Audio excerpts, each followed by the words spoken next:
Bill Pepitone wants to change all of that. He's the Republican mayoral candidate in New York City, and we are also joined by our panelists here, Scott Walker, Bobby Eberle. Good to see both of you back here.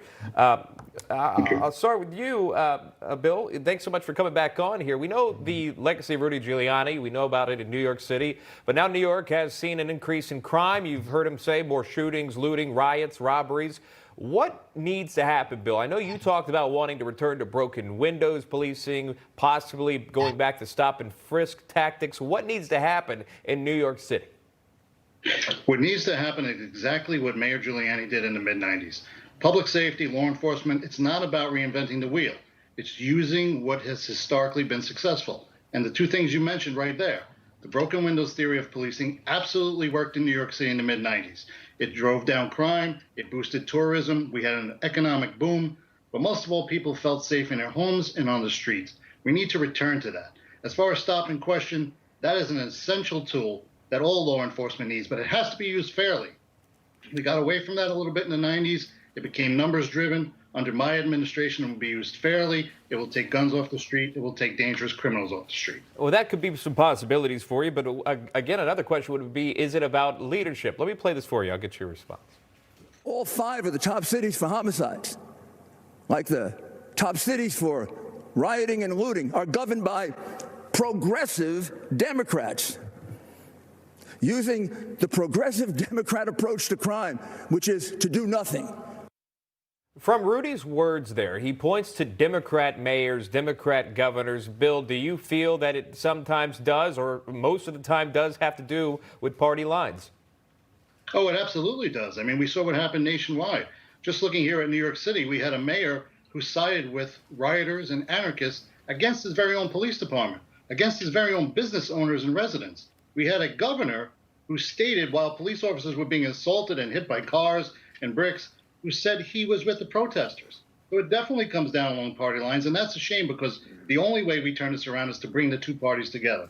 It's not about Republican or Democrat. It's got to be about everyone working together to fix New York City. Scott Walker governed Wisconsin. I'd love for you to weigh in on this topic as well, not just New York City, but how we see a spike in crime across many cities. And I think about Chicago most notably recently. Well, is anyone shocked that when you have an attack on law enforcement, the good men and women who protect us every single day, when they talk about defunding the police, not reforming the police, we need to defend the police, and we see it. You said New York City, Chicago, Portland, you look at Seattle, you look at Kenosha and Madison, all places that suffered through riots this past year.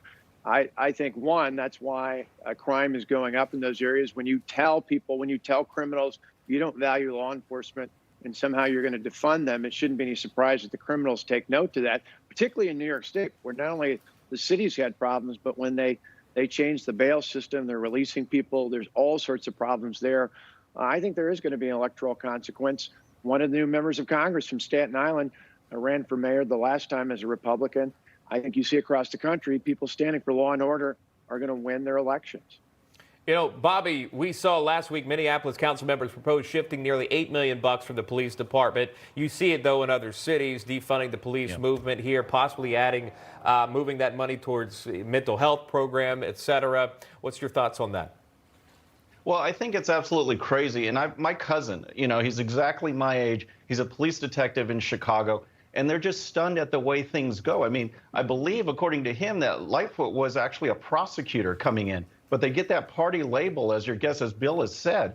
And I'm just interested to know, you know, like, what happens with these people? That do they start against the police the whole time? Or is there something in the party structure, in the pay for play, or this network that gets them to change? Because we've seen this in all of these Democrat-run cities where they are total anti-police and pro-Antifa. They would rather side with these rioters and looters and vandals than stick up for law and order. And these are people that were prosecutors or involved in law enforcement. And so it's like, what needs to change in New York? Is it just the mayor? Is it police commissioner? What has to happen in order to get this to change? 10 seconds. Bill, answer that question for us. It starts at the top. It starts at City Hall. The New York City Police Department needs to know there's a leader in City Hall who supports them and has their backs. That's the only way to stop this. Bill Pepitone joining us live. Bill, thank you very much. Bobby, Scott, stick around. A lot more.